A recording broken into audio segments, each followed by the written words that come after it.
큰 박수로 맞아주세요. 네. 다시 한번 인사드리겠습니다. 마인드온 심리연구소에서 왔고요. 이름은 배지석입니다. 반갑습니다. 네. 3월이죠. 예, 우리가 춘 3월이다 이런 표현을 쓰는데 이렇게 꽃도 피고 점점 이제 그 봄의 기운이 더 깊어져 가고 있는 것 같아요. 또 날씨도 따뜻해져 가긴 하지만 그래도 환절기철이니까 감기 조심하시고 또 개인 위생 잘 지금처럼 하시면 몸 아픈 것도 좀 덜하고 또 지금 우리가 다 겪고 있는 이런 상황에서도 건강하게 우리가 생활할 수 있을 것 같습니다. 오늘 주제는 제 앞에 보시는 것처럼 상실과 애도라는 주제이고요. 결국에는 우리가 살고 있는 것, 어떻게 잘 살 것인가, 그리고 어떻게 죽음을 우리가 이해할 것인가에 대한 주제입니다. 근데 막상 죽음에 대한 주제를 얘기하면 우리가 막상 그런 주제를 입으로 꺼내서 뭔가 대화하는 거, 서로가 그런 주제에 대해서 함께 생각을 나눈 거에 대해서 좀 껄끄러워하는 면들이 있어요. 왜냐하면 죽음에 대해서 누가 원하겠습니까? 하지만 우리는 언젠간 다 죽고 그런 죽음에 대해서 우리 마주할 날이 다 있을 거라는 생각이 듭니다. 그래서 누구나 우리는 좋은 죽음을 원하는 것 같습니다. 동의하시죠? 네. 저도 동의하고요.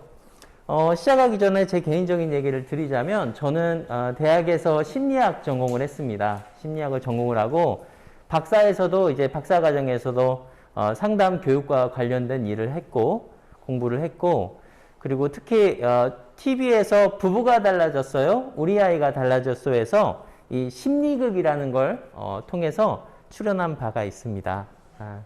그리고 최근에는 세상을 바꾸는 시간 15분 들어보셨어요? 안 들어보셨어요? 거기에서도 이 심리극이란 주제로 강의를 한 바가 있습니다. 근데 우리가 우리에 대한 마음을 얘기하는 여러 가지 도구가 있는데 그 중에 여러분에게 안내할 도구가 이 심리학이라는 도구예요.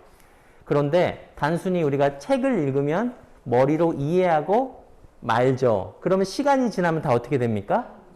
다 잊어버리고 까먹게 되어요. 왜냐하면 인간은 망각의 동물이기 때문에 시간이 지나면서 잊어버리는 게 너무나 자연스러운 이치입니다. 내가 머리가 나빠서 뭐 IQ가 부족해서가 아니라 모든 인간은 시간이 지나면 다 잊어버리는 망각이라는 특성이 있어요. 대신에 시간이라는 물리적인 흐름이 지나도 어떤 자극이 주어지면 우리는 그것이 다시 떠오릅니다. 왜냐하면 우리는 눈으로, 코로, 뭐 여러 가지 감각기관을 통해서 그 자극을 받아들이기 때문에 그 자극에 다시 한번 기억이 딱 떠오려면 특정한 자극이 우리의 감각기관에 연결이 되어야 합니다. 그때 우리는 다시 그것과 관련된 것, 지식이나 경험이나 느낌이 다시 한번 떠오르게 되죠. 그래서 오늘 이 상실과 애도라는 주제, 삶과 죽음에 대한 주제를 심리학적인 이론을 바탕으로 같이 이해하실 거고 단순히 이해를 넘어서 직접 경험을 한번 해보실 거예요. 지금 하고 있는 일들이 개인마다 약간 다르실 것 같긴 하지만 개인이 하고 있는 일에서 내가 어떻게 하면 그 일을 잘 할 것인가 그리고 그 과정에서 나도 모르게 겪는 어떤 심리적인 어떤 통증, 심리적인 어떤 외상을 잘 다룰 것인지에 대한 것을 오늘 이해하시고 직접 경험하시면서 내 삶에 언젠간 다가올지 모르는 어떤 심리적인 외상에 적절하게 대처하시고 예방하실 수 있는 방법론을 같이 한번 경험해 보시도록 하겠습니다. 사람은 참 재미있는 존재입니다. 어떤 존재냐면 제가 어떤 말을 해드릴 건데 그대로 하시면 되는 거예요. 자, 제가 말씀드릴게요. 자, 지금부터 여기 계시는 분들이 핑크색 코끼리를 상상하지 마세요. 네. 핑크색 코끼리를 절대 상상하지 않으셔야 합니다. 네. 어디서 핑크색 코끼리가 막 소리가 나네요. 막 소리가 나는 것 같아요.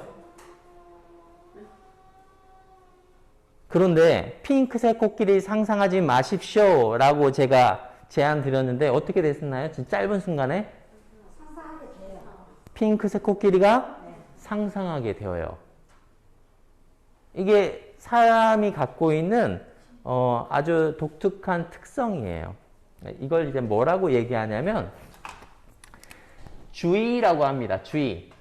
우리가 야 주의 좀 해. 조심해 이 주의가 아니라 어딜 봐. 주의 집중해 라 할 때 그 주의라고 해요.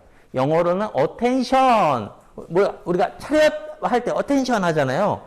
마찬가지로 주의 집중해 할 때 그 주의예요. 그래서 제가 핑크색 코끼리 상상하지 마세요 하는 순간 여러분의 주의는 어디로 갔어요? 핑크색 코끼리로 주의가 슉 순간적으로 이동했습니다. 아주 짧은 찰나에. 그런데 여러분 이거를 스스로 조절할 수 있어요? 굉장히 힘듭니다. 왜냐하면 이미 무엇인가에 집중해야 한다는 단서가 주어졌기 때문에 여러분 스스로 이 주의를 바꾼다는 것은 매우 어려운 일이에요. 매우 힘든 일입니다. 마치 이거랑 똑같아요. 자, 지금부터 제 이 초록색 티를 보십시오. 제 초록색 티 여기 난방을 보시는 거예요. 자, 그리고 이 빔 프로젝트 보세요. 그리고 저 시계를 보세요. 오케이? 그리고 다시 저를 바라봐 보시면 되겠습니다. 여러분의 주의가 어디로 갔죠? 제 티셔츠, 이 빔 프로젝트, 그리고 시계 이렇게 갔습니다. 그러면 아주 짧은 순간에 나머지 것들은 다 어디로 갔죠? 여기서 나머지 것들이라는 표현은 뭐냐면 예를 들어서 지금 여러분이 앉아있는 의자의 엉덩이 이 느낌, 그리고 저 들리는 소리, 그리고 여러분의 손의 촉감, 그리고 여러분의 그 마스크 속에서 오고 가는 호흡들은 그 짧은 순간에 어디로 갔죠? 아마 인식하지 못할 수 있습니다. 이게 무슨 소리냐면 무엇인가에 우리가 주의 집중하면 다른 자극들은 그 뒤로 사라지고 무엇인가에 집중해야 하는 것만 내가 보게 되고 에너지를 쏟게 됩니다.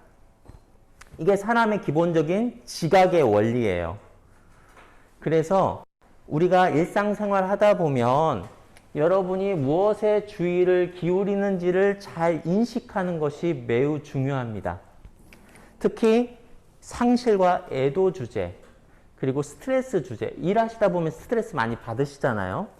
그러다 보면 여러분이 무엇에 주의를 기울이고 있냐를 잘 보시면 내가 그 안에서 내가 뭘 보고 있구나, 뭐에 집중하고 있구나, 뭐를 유심히 바라보고 있구나를 스스로 알아차리면 조절이 되어요. 조절. 우리가 뭐 마인드 컨트롤이라는 말 많이 쓰셨죠. 마음을 잘 조절해야 돼. 마음 먹기 나름이야 라고 했듯이 내가 뭘 보고 있구나, 뭐에 주의 집중하고 있구나를 알면 그 후부터는 조절이 가능합니다. 그런데 이거는 결코 쉬운 일은 아니에요.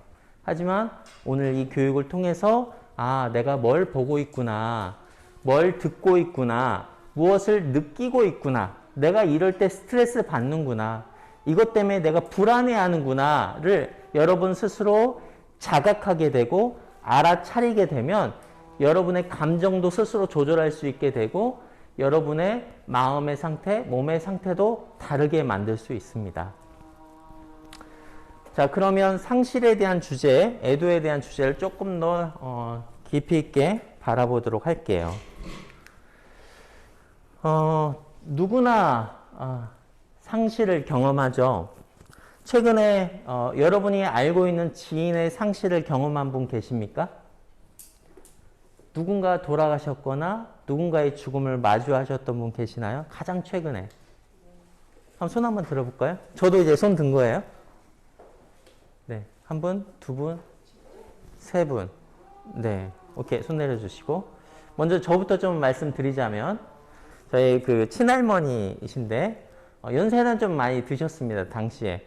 네, 91셨고 이제 임실이라는 곳 아세요? 전라북도 임실?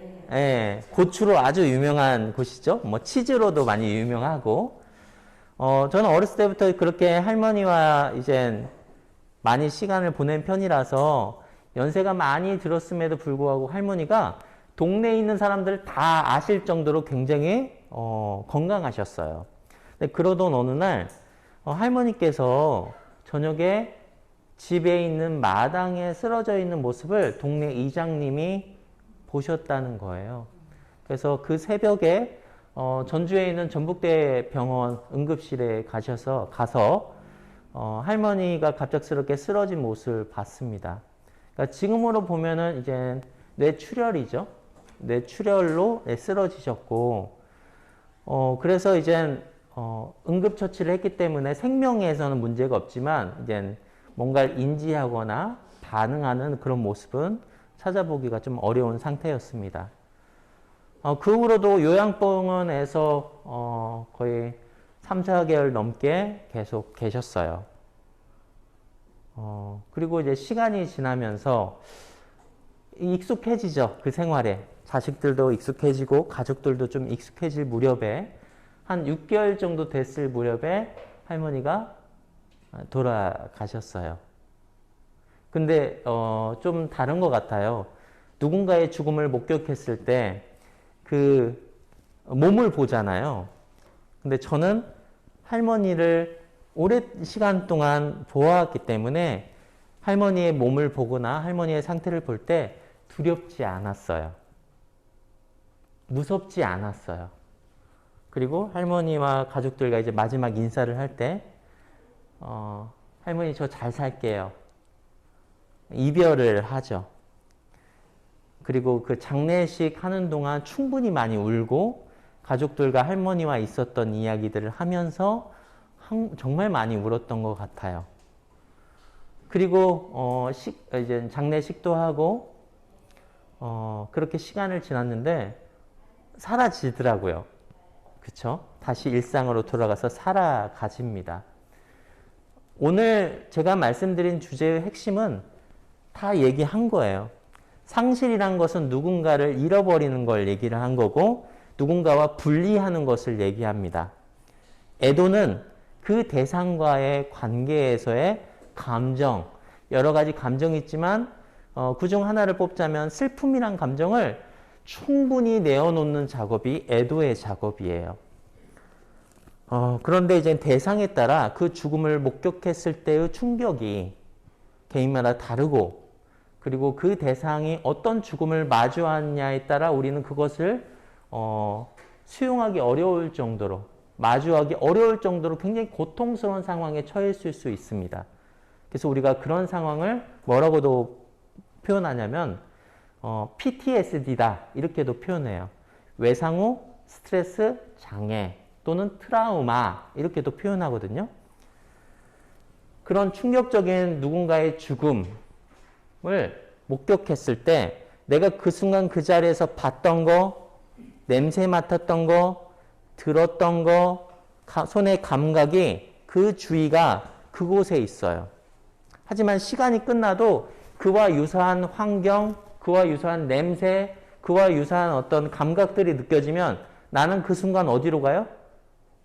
그때 그 순간을 가버려요. 이것을 재경험이라고 표현합니다. 야, 시간 가면 잊어버려. 야, 그냥 눈 감고 살아. 그러지 않아요. 누군가의 죽음을 우리가 목격했을 때 내가 그 죽음, 그 자극을 내 스스로 뭔가 감내하기 어려운 상황에 처했을 때 우리는 그것을 굉장히 소화하기 어려운 상태에 머물기도 합니다. 그것은 마음이 약해서도 아니에요. 우리 사람이라는 마음의 특성상 주의 집중할 수밖에 없는 상황이고 그 상황이 매우 충격적인 자극이기 때문에 매우 자극적인 자극이기 때문에 잊혀질래야 잊혀질 수 없는 상태에 놓이게 되는 겁니다. 하지만 우리는 그런 상황에 아플 수도 있지만 우리는 조절할 수 있는 존재예요. 우리에게 의지가 있는 존재고 우리에는 그런 힘이 있어요. 나의 힘만 있는 게 아니라 우리가 함께 한다는 이 연대의 지지와 격려로 그런 아픔을, 그런 충격적인 어떤 상처를 같이 극복할 수 있습니다. 우리는 혼자가 아니에요.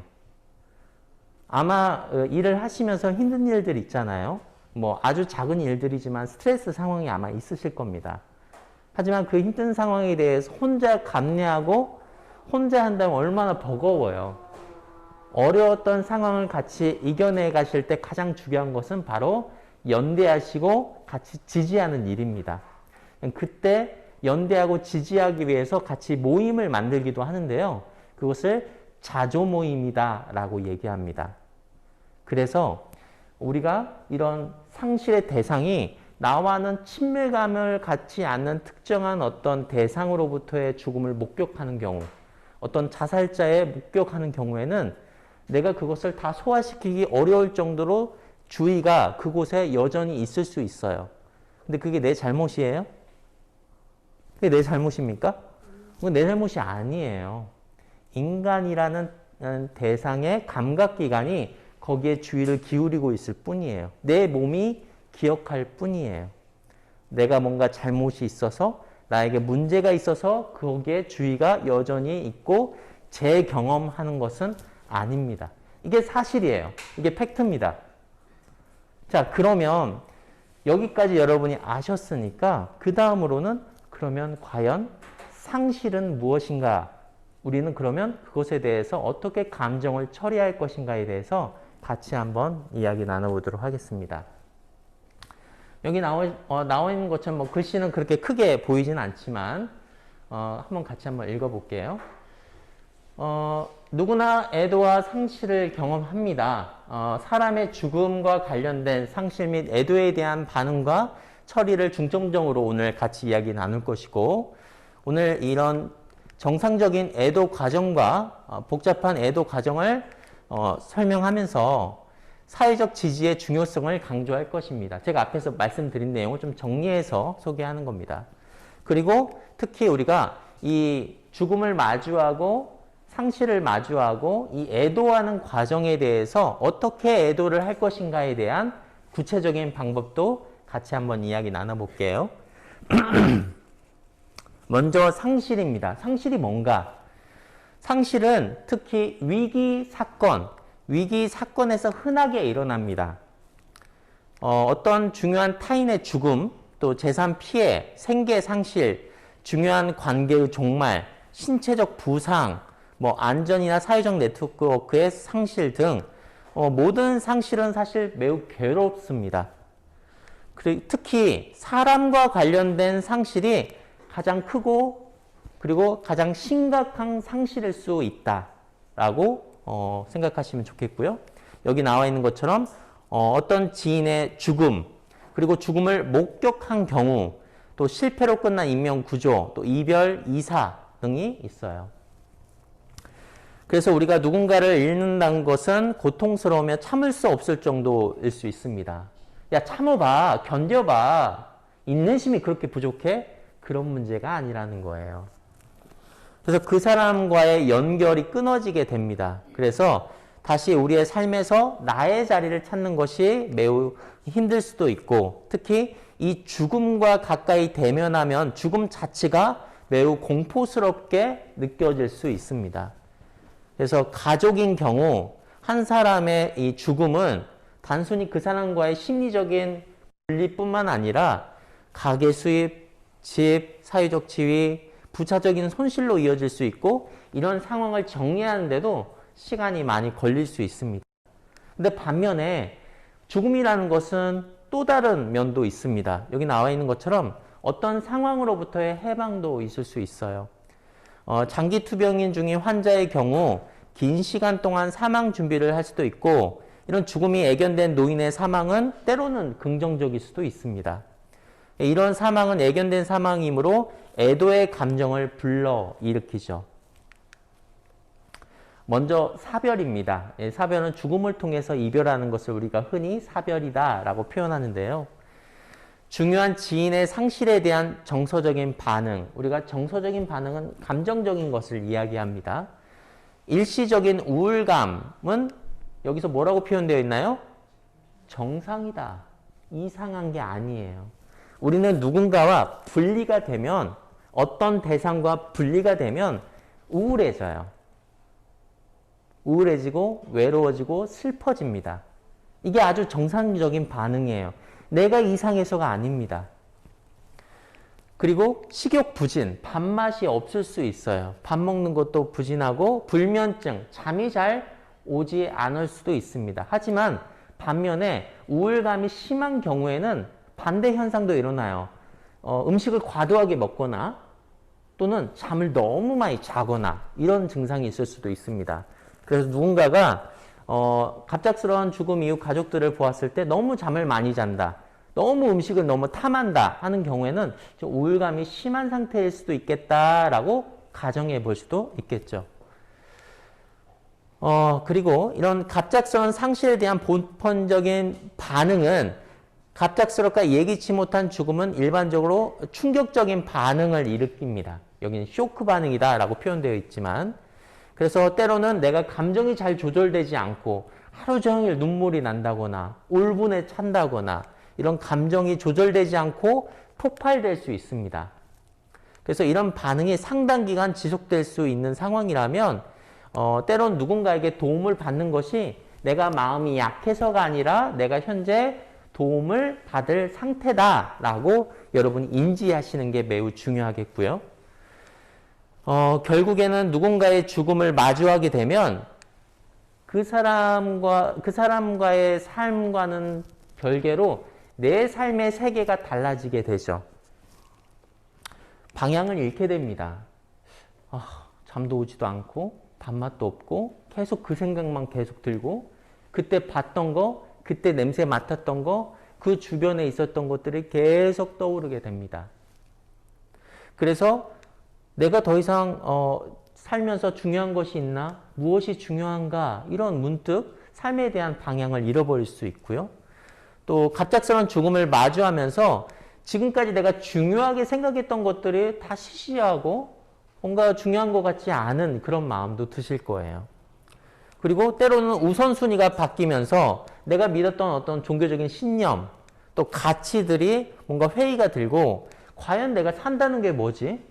왜 살지? 이런 어떤 본질적 질문은 나 자신에게 던지기도 합니다. 그래서 때로는 어떤 사고나 폭행이나 지진 등 갑작스러운 이런 일로 일어나는 상실은 종종 이런 강한 반응을 일으키면서, 중요한 것은 누군가와 분리될 준비 없이 갑작스러운 이별이 일어났을 때 우리는 이 미해결되지 않는 상태에서 누군가와 관계가 끝내버리게 되죠. 그래서 쇼크, 부정, 분노, 죄책감, 우울, 절망, 희망, 상실 등이 일어나게 됩니다. 구체적으로 한번 볼까요? 이런 말 많이 합니다. 제가 이제 심리극을 많이 했다고 얘기했잖아요. 그러면 심리극에서는 우리가 상담에서는 내담자라고 표현하고 심리극에서는 주인공이라고 표현하는데, 어떤 주인공이 이렇게 얘기하는 거예요. 사고로 이제 부모님을 잃은 자녀의 얘기예요. 이제 자녀가 이렇게 얘기합니다.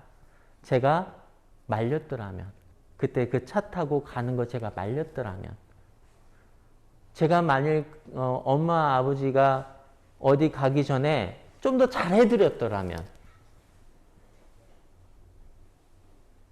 다 제 잘못이에요. 어머니 아버지 그렇게 사고로 나신 거 다 제 책임이에요 라고 얘기해요. 제가 사는 거 의미 없어요. 제가 살아서 뭐 하겠어요 라고 얘기해요. 이렇게 얘기하시는 분들을 우리가 뭐 이렇게도 표현할 수 있어요. 생존자의 죄책감이다. 살아있는 사람으로서의 죄책감을 느낀다라고 표현할 수 있겠습니다. 이 갑작스러운 상실의 경우 생존자는 그 사건의 기억에 온 마음이 빼앗기게 됩니다. 다 어디로 가요? 그 주의가? 온통 그 대상에게 가 있어요. 달라붙어요. 그 주의가. 다른 곳에는 주의가 없습니다. 오로지 핑크색 코끼리만 보이는 거예요. 오로지. 다른 거에는 없어요. 배고픔도 없고 잠자는 것도 없고 나의 기본적인 욕구나 피로는 다 사라져버리고 오로지 거기에만 주의가 갑니다. 이것은 내가 잘못한 게 아니라 인간의 마음의 특성상 그렇다는 걸 초반에 말씀드렸어요. 그렇게 되면서 왜 남들은 죽었는데 다른 사람, 그 사람은 죽었는데 왜 나만 살아있게 있는가? 그런 죄책감에 시달릴 수 있고 이런 비극을 막기 위해 무언가 했을 수도 있었는데 또 그래야만 한다. 나는 그 아버지와 어머니의 죽음을 말렸어야 하고 그 죽음에 대해서 끝까지 책임졌어야 한다. 반드시 그랬어야만 해. 라는 죄책감이 여전히 중요한 믿음으로 남아있을 수 있습니다. 그리고 부모는 자식을 보호하고 구하지 못했다고 때론 자책하기도 하고 그 자책감 때문에 어떤 이는 생명을 정말로 버리는 경우도 있습니다. 이렇게 죄책감에 시달리는 개인은 타인의 희생의 대가로 자신이 운이 좋게 살아있다고 믿어요. 그 사람이 죽었기 때문에 내가 현재 살아있는 거야 라고 잘못된 믿음을 갖게 되죠. 자신의 생명을 구함으로써 의도적으로 타인의 생명에 피해를 입혔다라고 믿을 수도 있습니다. 그래서 다양한 상실, 죽음을 마주하는 경우, 우리가 분리되는 경우 다양한 반응이 있지만 그 중에 무엇이 있냐? 바로 이 죄책감과 수치스러움을 이야기하는 것이 제일 중요해요. 제 잘못이에요. 저 때문이에요. 이런 얘기를 그런 죽음을 마주한 분과 많이 얘기해야 돼요. 그러면 이제 그 얘기를 하면 다른 분들은 뭐라고 얘기해요? 너 때문이 아니야. 너 때문이겠니? 네 아버지 어머니가 돌아가신 게 그 사고로? 너 때문 아니야? 아니야. 나 때문이야. 나 때문에 그렇게 돌아가신 거야. 내가 더 잘했더라면. 그런 얘기를 하거든요. 그런데 제가 이따가 말씀드리겠지만 실제로 시간이 거꾸로 돌아가서 어머니 아버지가 죽음을 마주하신 분이 이 죄책감에 시달리는 사람을 본다면 뭐라고 얘기하겠는가? 심리극에서는 이게 가능하거든요. 한번 경험해 보시겠습니다. 그래서 만일에 여러분 주변에 그렇게 상실에 갑작스러운 사고로 인해서 온통 마음이 어디로 빼앗겼어요? 그 자극에 충격적인 사건에 빠져 있는 사람이 있다면 그 부끄럽고 죄책감 있고 상실감에 아파하는 그 사람의 얘기를 충분히 들어주셔야 돼요. 아, 그랬냐. 얼마나 네가 지금 이런 얘기하는지 너 충분히 알겠다. 충분히 들어주셔야 돼요. 야, 그런 얘기 하지 말고 술이나 한잔하자. 야, 술 먹고 잊어. 이럴 때는 그냥 노는 게 산책이야. 노래방 가 노래 부르고. 그런데 다시 집에 가면 다시 그 생각이 떠오릅니다. 술이 깨면 다시 그 생각이 떠올라요. 그럼 뭐 합니까? 또를 술 또 마십니다. 또 술 깨면 다시 술을 마시고. 그래서 이 외상후 스트레스 장애 있는 분들이 알코올리즘도 같이 있어요. 심한 경우에는 어떤 약물에 의존하거나. 왜냐하면 나의 주의가 어텐션이 오로지 그곳에 빠져 있기 때문에 그 빠져 있는 것에 대한 통증이 너무 힘들어서 어떤 것에 의존하고 싶어집니다. 그래서 약물 남용이나 알코올리즘이 같이 오기도 해요. 특히 이제 자살을 목격하는 경우도 있죠. 이 자살이라는 것은 가족에 있어서 또 함께 그 대상을 아는 지인으로서도 최고로 고통스러운 갑작스러운 상실입니다. 뭐 이건 예고할 수도 없잖아요. 그래서 그걸 받아들이고 처리하는 게 가장 힘듭니다. 여기에는 여러 가지 이유가 있는데요. 첫 번째, 자살은 인간의 손에 의해 야기된 고의적인 행동이기 때문에 자살의 속성 때문에 고통스럽고 힘듭니다. 자기 스스로 선택한 죽음이기 때문에.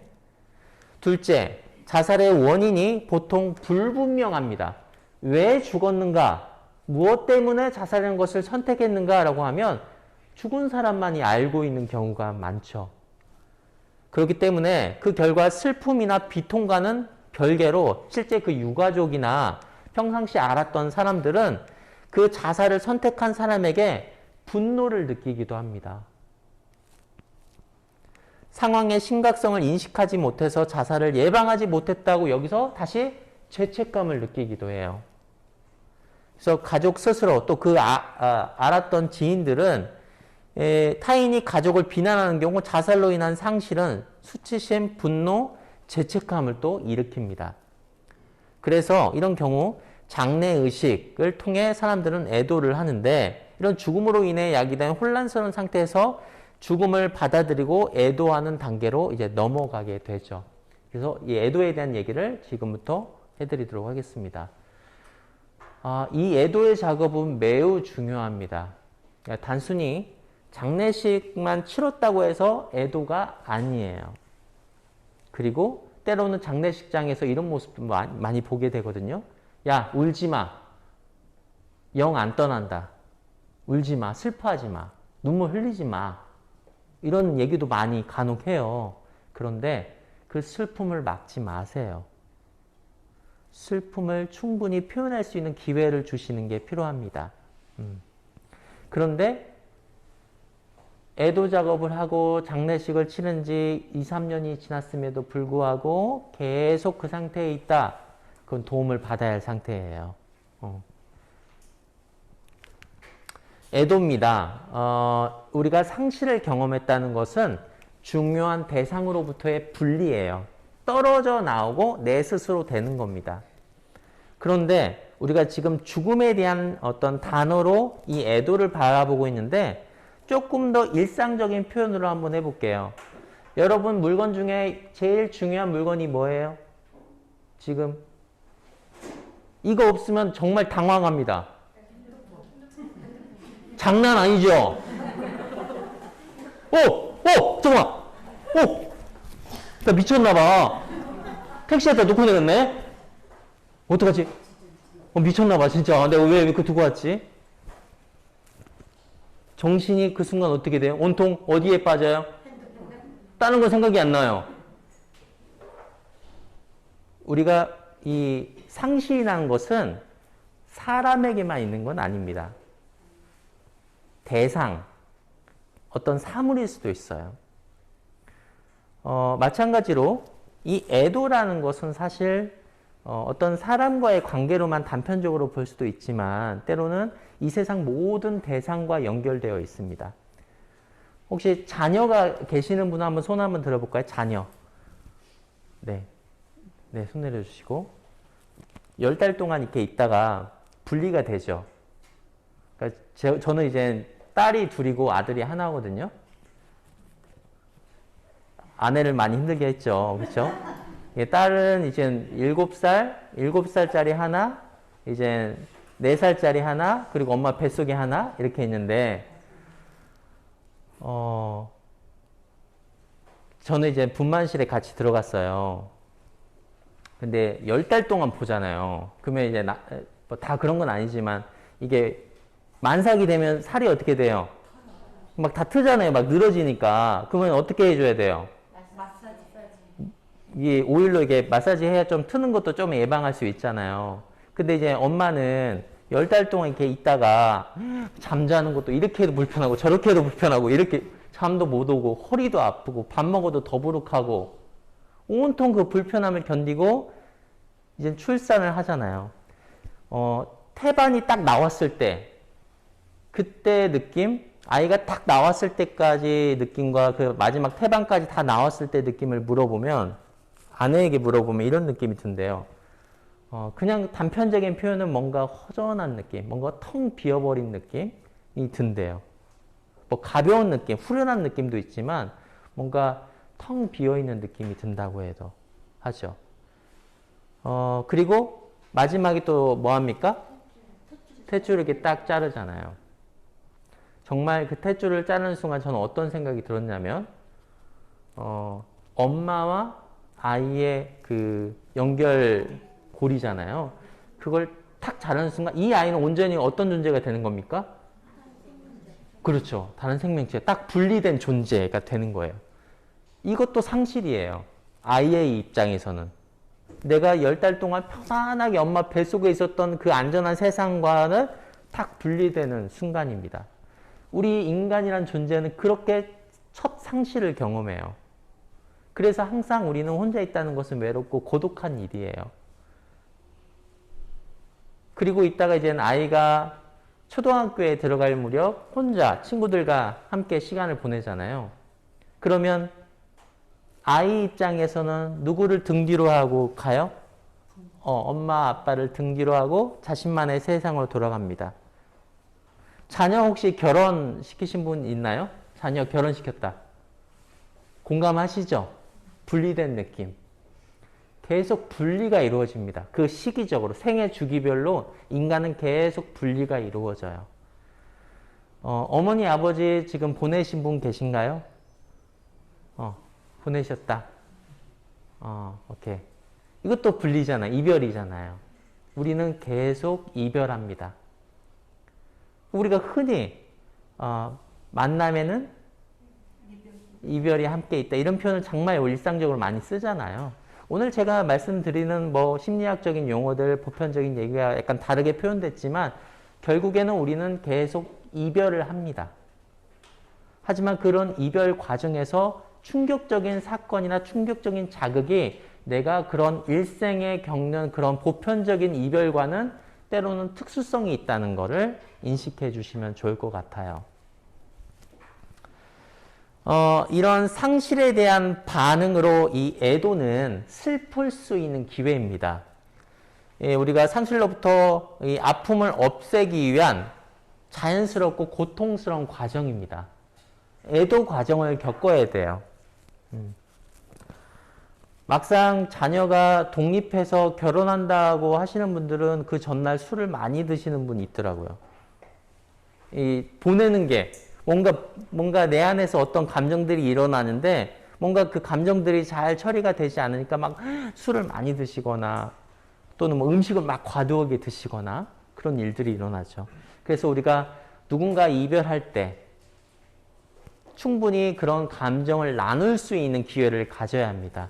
하지만 이 과정은 고통스러워요. 매우 고통스럽습니다. 그래서 꼭 필요합니다. 꼭 필요하고 피할 수 없는 적응적인 과정이에요. 적응하는 과정이고 애도는 죽은 이에 대한 남아있는 사람들이 느끼는 비통함의 연장이다라고 느낄 수도 있어요. 그래서 애도하는 이 과정 초기에는 사망한 친구나 가족, 친척을 추모하며 또 그 사람을 또 추모하며 함께 있었던 일과 시간을 좀 떠올릴 수도 있고 슬픔과 비통뿐만 아니라 이 분노와 울화도 같이 일어날 수 있습니다. 내가 이상해서가 아니에요. 그래서 애도하는 그 과정들이 있는데 여기 보시면 상실의 정서적인 인지라고 표현이 됐는데 이게 뭐냐면 어떤 대상이 관계가 끊어졌잖아요. 그러면 우리는 스스로 인지해야 합니다. 어떻게 인지하냐면 이렇게 인지하는 거예요. 내 딸이 절대로 다시 살아서 돌아올 수 없어. 근데 이게 쉽냐고요. 아니야. 이건 아니야. 계속 부정하죠. 우리는 죽음을. 하지만 이 애도하는 과정에서 가장 첫 번째 중요한 인지가 바로 그 죽음을 마주하는 일입니다. 절대 이거는 쉬운 일은 아니에요. 그리고 그 인지를 하고 나서 그 다음에 우리가 느끼는 것은 그 애도의 그 감정을 충분히 가지고 사는 일입니다. 흐느낌, 분노, 절망 여기에는 이렇게만 표현되어 있는데 이게 개인마다 주관적으로 느끼는 그 감정의 깊이나 감정의 다양한 스펙트럼 여러 감정들은 개인마다 천차만별일 수 있어요. 그리고 때로는 우리가 이런 감정을 느끼고 살면서 현실에 잘 적응하는 과정을 느끼기도 합니다. 때로는 내가 너무 이 감정들 때문에 힘들어서 일상생활이 어렵다면 누군가로부터 전문적인 도움을 받는 것도 부끄러운 게 아니에요. 내가 마음이 약해서 그런 거예요? 아니에요. 절대 내가 마음이 약해서가 아니라 지금은 누군가에게 도움이 필요한 겁니다. 뼈가 부러졌어요. 내가 마음이 약해서 그런 거예요? 차가 와서 들이받았어요. 제가 마음이 약해서 팔이 부러진 거예요? 우리 그렇게 얘기할 수 없잖아요. 충격적인 사건을 내가 겪었다면 이 상황에서 내가 슬프고 우울하고 계속 잠도 안 오고 그 장면만 떠오르는 게 제가 마음이 약해서 그런 거예요? 아닙니다. 인간의 마음의 특성상 그런 지각 구조를 가진 거예요. 그런 주의 집중을 하려는 인간의 마음의 특성 때문에 그렇습니다. 그래서 그런 현실적인 적응을 위해서 누군가에게 도움을 받는다는 것은 이 애도 과정에서 매우 중요한 과정이에요. 그 다음에는 마지막은 미래로 향해 나아가는 과정이 필요한데 내가 그 죽은 이로부터 추억과 함께 미래로 살아갈 방법을 배우는 과정이 매우 중요하고 오늘 이 강의도 사실 이 미래로 나아가기 위한 하나의 과정이다. 이런 죽음과 관련된 거, 애도와 상실에 관련된 전문적인 지식을 받아들이는 것도 미래로 함께 나아가기 위한 아주 전문적인 시간이라고 생각이 듭니다. 여기에 같이 한번 읽어볼까요? 여기 한번 읽어볼게요. 시작.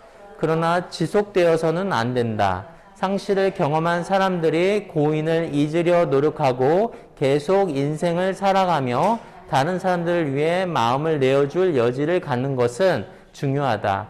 웃고 행복하게 살아도 괜찮다는 점을 이해하는 것이 역시 중요하다. 시간적인 측면에서든 내용적인 측면에서든 애도는 길고도 어려운 정서적 과정이다. 애도는 매우 힘든 과정이에요. 개인마다 주관적으로 참 다르기 때문에 그 과정은 매우 버거울 수도 있고 힘든 과정일 수 있습니다. 혹시 여기 상담 받아본 경험이 있으신 분 있어요? 뭐 심리 상담. 상담 한 번도 안 받아보셨어요? 받고 계세요. 우리가 우리 한국 사회에서는 심리 상담 받는다고 하면은 내가 뭐 마음이 약해서 뭔가 정신적으로 문제가 있어서 이렇게 받아들이는데 이제는 세상이 많이 달라졌어요. 우리가 마음이라는 것은 육체와 같아요. 우리 감기 걸리면 마음이 약한 거예요? 아니잖아요. 우리가 코로나 바이러스 걸리는 게 뭐 마음이 약해서 그런 거예요? 그런 게 아니잖아요. 어떤 바이러스나 어떤 원인에 의해서 어떤 현상적으로 일어나는 거기 때문에 내가 현재 경험하는 거에 대해서 충분히 누군가에게 전문적으로 이런 도움을 받을 수 있다는 것은 부끄러운 일이 절대 아닙니다. 근데 이제 상담을 받다 보면 때로는 어떤 경험을 하냐면 아픈 얘기를 막 해요. 내가 힘들었던 얘기를 막 해요.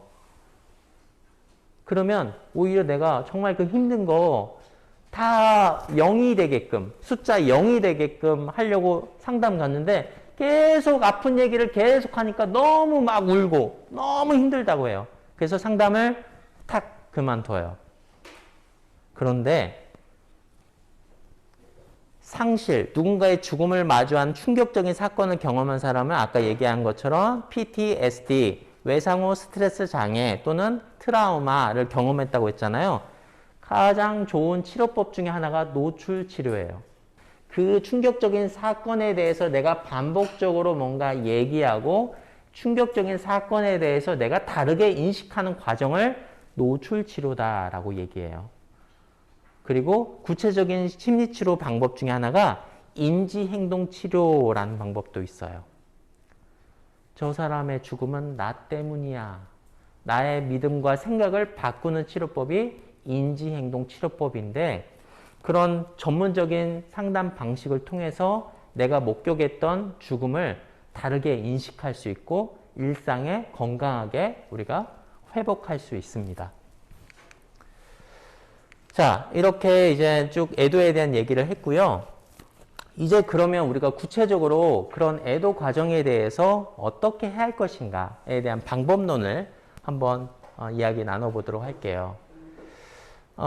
여기 한번 보실까요? 여기 파란색 박스 이야기가 하나 적혀 있는데 글씨가 좀 안 보이실 수 있지만 같이 소리내서 한번 읽어볼게요. 자, 시작. 도움이 항상 어렵지는 않다. 4살 배기 꼬마는 최근 부인을 먼저 보낸 옆집의 할아버지를 단순한 방법으로 위로했다. 할아버지의 울음을 보자 꼬마는 마당으로 달려가서 할아버지 무릎에 올라앉았다. 할아버지께 무슨 말을 했냐는 엄마의 질문에 꼬마는 이렇게 답했다. 아무 말도 안 했어요. 그냥 할아버지가 우실 수 있게 도와드리기만 했어요. 이거예요. 울지 마, 울지 마, 울지 마. 울면 더 슬퍼. 가 아니라 그래요. 울어도 괜찮아요. 슬퍼해도 괜찮아요. 그 사람의 감정을 수용해 주는 거거든요. 근데 우리는 이게 좀 버거워해요. 누군가의 감정을 이렇게 받는 거, 머물게 해주는 거를 사실 굉장히 어려워요. 하지만 조금 버거우시더라도 때로는 그 사람의 슬픔에 머물러 주는 일은 매우 중요해요. 애도하는 과정에서 이런 감정에 머물러 주는 작업이 매우 필요합니다. 근데 혹시 그게 어려우면 전문적인 상담사에게 그런 과정을 같이 경험하게 되는 거죠. 자, 그럼 여기 보시면 애도 중인 사람에게 해야 할 일과 해서는 안 되는 일이 적혀 있어요. 빨간색 박스에. 뭐라고 적혀 있냐면 먼저 해야 할 일은 이게 적혀 있습니다. 같이 한번 읽어볼까요? 잘 안 보이시겠지만 시작. 고인을 언급하고 사망 사실을 알고 있다고 밝히기. 두 번째, 애도 중인 사람의 말을 경청하기. 애도는 한 과정임을 기억하고 사건이 끝나고 한참이 지나도 지지가 계속적으로 필요함을 잊지 않기.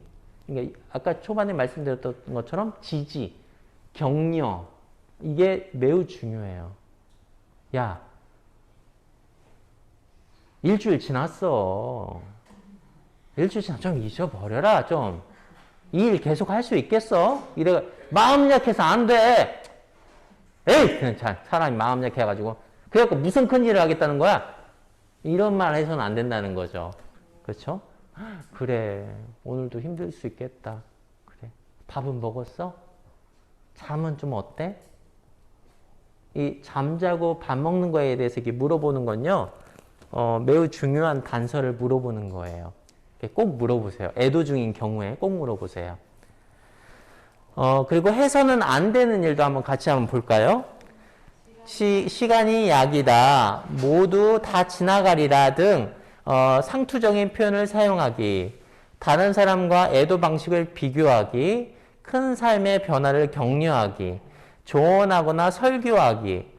죽은 아이를 대신할 아기를 가져요 등 잃은 것을 대체하라고 제안하기. 이거 절대 하지 않아야 한다는 겁니다. 그리고 여기 보시면 일반적인 지지가 있고 그룹 지지가 있어요. 일반적인 지지 한번 같이 읽어볼게요. 시작. 어머니는 내가 장례식에 입을 옷을 골라주고 입는 것을 도와주었다. 문득 밖에 뺀 차량이 도착하는 것을 보았다. 사람들은 커피, 기계, 빵, 테이블을 차에서 꺼냈다. 그야말로 모든 것이 있었다. 모두 오빠가 준비한 것이다. 사람들이 장례식 후 커피를 마시러 올 것이라는 생각은 했지만 4, 50명은 상상하지도 못했다. 그러니까 일반적 지지라는 것은 그런 슬퍼할 수 있는 장례 상황에서 놓칠 수 있는 거. 왜냐하면 정신이 없기 때문에. 그렇게 정말 이 사람이 지금의 슬픔을 충분히 느낄 수 있게끔 상황적인, 환경적인 것을 도와주는 것을 일반적 지지라고 표현합니다. 왜냐하면 그 상황이 되면 우리가 지금 정신이 다 온통 그 대상에게만 빠져 있잖아요. 그래서 충분히 슬퍼할 수 있는 기회를 일반적 지지로 함께 나눌 수 있는 겁니다. 자, 그룹 지지 한번 같이 읽어볼게요. 시작. 핀란드 적십자사는 인도양 쓰나미 피해자를 위한 추모 행사를 조직했다. 참석자는 일회용 접시와 촛불을 받아서 크레파스, 꽃, 낙엽을 가지고 유가족을 위해 기념 접시를 만들었다. 깜빡이는 촛불과 함께 기념 접시는 바다로 흘려보내졌다. 추모 행사는 유가족에게 고인을 추억할 기회를 제공했고 고인을 보내야만 하는 필요를 상징적으로 나타내 주었다. 이거는 이제 그 일을 하는 사람, 그 상황에 겪었던 사람은 충분히 공감했던 상황이고 그냥 단순히 마음적으로 그 사람을 보내는 것이 아니라 이렇게 어떤 접시에 그 사람을 보낼 수 있는 상징적인 의식적인 작업을 하는 것이 여기에서 말하는 그룹 지지다라고 얘기할 수 있겠습니다. 그래서 이제 이런 애도 작업도 단순히 뭐 잊어, 나중에 시간 지나면 다 없어질 거야가 아니라 이렇게 의식적인 노력이 필요하다는 것입니다. 요즘 자동차 나오는 것 중에 가장 최신의 기술이 뭐죠? 운전자가 없어도 예, 자율주행, 무일주행이라고 표현하죠. 자동적으로 움직입니다. 우리의 마음도 같아요. 우리의 마음도 시간이 가면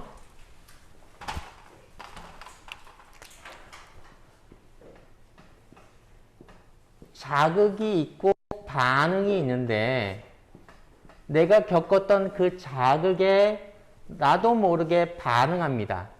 자율주행처럼 자동적으로 반응할 거예요. 그 자극에 바로 반응합니다. 우리는 그 자극에 대해서 자동적으로 주의가 기울어지니까 오로지 그 집중된 감각들에 집중되니까 반응이 그대로 기억되는 거예요. 불안, 초조, 우울, 수치심, 죄책감,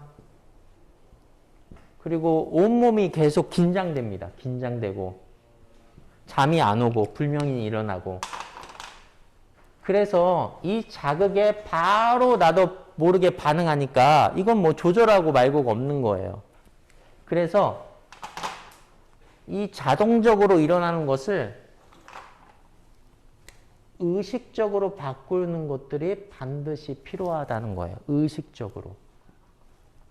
그래서 이 의식적으로 바꾸는 방법이 여러 가지가 있는데 첫 번째는 상담을 통해서 우리가 상담자의 관계를 통해서 계속 그것을 노출하는 작업, 이 감정이라는 것을 계속 노출하는 작업이 필요합니다. 그래서 내가 이 자극을 만나면 나도 모르게 이렇게 반응하는구나를 아는 일이에요. 노출하면 노출할수록 불안은, 우울은 줄어들어요. 이것은 단순히 제가 그냥 얘기하는 주관적 보고가 아니라 객관적 사실이 그렇습니다. 내가 마음이 약해서가 아니에요. 그래서 계속 이야기해야 돼요. 그리고 그런 사건을 겪었던 상황에서 이런 결과를 갖게 되는데 이 사건과 결과가 바로 우리가 자동적으로 일어난다고 생각이 있다고 아까 말씀드렸잖아요. 이 가운데는 뭐가 있냐면 바로 우리의 믿음이라는 게 있어요. 믿음. 내가 그 사람을 살렸어야만 했어. 그거 다 내 책임이야. 내가 여기서 이 죄책감을 극복하는 일은 내가 죽어버리는 거야. 그게 맞아. 그래야 내가 불안하지 않아. 고통받지 않아. 라고 얘기해요. 그래서 이 생각은 때로는 나에게 도움이 되는 생각도 있겠지만 때로는 도움을 주지 않는 생각도 있어요. 그래서 도움이 되지 않는 생각에 대해서 우리가 따져 물어야 돼요. 한번 제가 물어볼게요. 내가 이렇게 고통을 받으면 그분을 내가 구하지 못했고 그분의 죽음을 내가 정말 구하지 못했다는 이 죄책감과 불안이 내가 앞으로 살아갈 삶에 도움이 되나요? 확신을 갖고 얘기해 주세요. 도움이 안 돼요? 도움이 안 된다는 근거는 뭐죠? 도움이 안 된다라고 얘기해 주셨잖아요. 안 된다라고 생각한 이유가 있을 거 아니에요. 만일 내가 죄책감을 느끼고 그리고 내가 이 불안한 마음을 해서 나에게 도움이 되면 계속 하는 게 맞죠. 근데 내가 이걸 한다고 해서 상황이 달라지거나 그 사람에 대한 죄책감이 덜어지면 하는 게 맞는데 그렇지 않다는 것은 내가 이 죄책감에 대해서 계속 가질 이유는 없다라고 내 믿음에 대해서 좀 따져 물을 수 있는 거죠. 근데 이거는 우리가 머리적인 차원에서의 얘기라고도 볼 수 있어요. 아까 제가 중간에 잠깐 말씀드렸던 심리극의 한 장면에 대한 내용을 바탕으로 오늘 강의를 좀 마치려고 하는데요. 누군가의 죽음에 죄책감을 느끼는 사람이 있었다고 아까 심리극에서 말씀드렸죠. 그래서 제가 심리극에 누굴 불러요? 돌아가신 부모님을 불러요. 그래서 자기 자신을 보게 해요. 무슨 말씀인지 이해가 되셨어요? 그러면 돌아가신 분이 이제 우리 주인공이라고 표현하면 항상 저 때문에 그분이 돌아가신 것 같아요 라고 얘기했던 주인공이 막상 그 돌아가셨던 고인이 되어서 자기 자신을 보니까 뭐라고 얘기해요? 뭐라고 얘기할 것 같아요?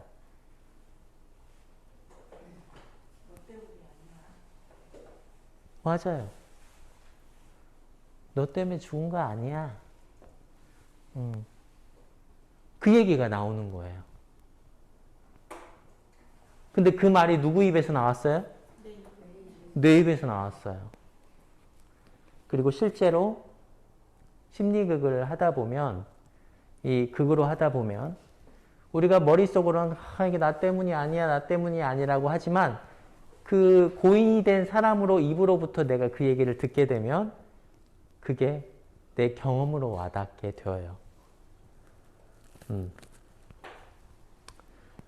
오늘 여기 참여하시는 분들 중에 앞으로도 이 일을 계속 하시게 될 건데 아픔이 있으시다면 그 아픔에 대해서 충분히 슬퍼할 수 있는 기회, 아파할 수 있는 기회를 좀 갖는다는 것은 절대 마음이 약해서가 아니라는 사실, 그리고 그 어떤 상황 속에서 내가 느꼈던, 아주 고통스러웠던 상황에서 느꼈던, 보았던, 들었던 그런 수많은 자극들이 내가 지금 느끼고 있는 것은 내가 나에게 문제가 있어서가 아니라 인간이란 존재, 이 생물학적인 이 존재 자체가 원래 그렇게 시스템이 구성되어 있어요. 하지만 그 자극들이 굉장히 고통스럽기 때문에 고통받고 있다는 사실도 분명합니다. 그래서 그 자극을 분명하게 우리가 바뀌려면 말씀드렸던 것처럼 전문적인 상담을 통해서 계속 노출 치료하시고, 그리고 내가 그런 상황에서 불안하고 초조하고 우울하는 상황에서 함께하는 우리 집단들끼리 지지하고 격려하면서 의식적으로 그런 시간을 한번 마련해 보시길 권해드려요. 그분에 대해서 충분히 슬퍼하고 이젠 이별할 준비를 하셔야 합니다. 그런 이별할 기회를 함께 갖는다는 것은 이제 우리가 하고 있는 일이 지금 하고 말 게 아니잖아요. 또 후배 동료들이 또 올 거고, 또 그런 사건을 겪었을 때 어떻게 하면 충분히 이 상황을 안전하고 또 우리가 이 일을 계속 지속할 수 있게끔 하는 아주 지혜가 될 경험들이 있을 겁니다. 그런 지혜로운 경험을 여러분 스스로 이 집단이 만들어낼 수 있을 거라고 생각이 들고요. 네, 오늘 마무리하도록 하겠습니다. 네, 지금까지 마인드원 심리연구소 배지석 소장이었습니다. 고맙습니다. 네. 네. 잘 들으셨나요? 네. 우리 1시간 동안 너무 짧았다는 생각도 드는데 아쉽지만 오늘 강의 열정적으로 해주신 소장님 다시 한번 큰 박수. 네, 고맙습니다. 네.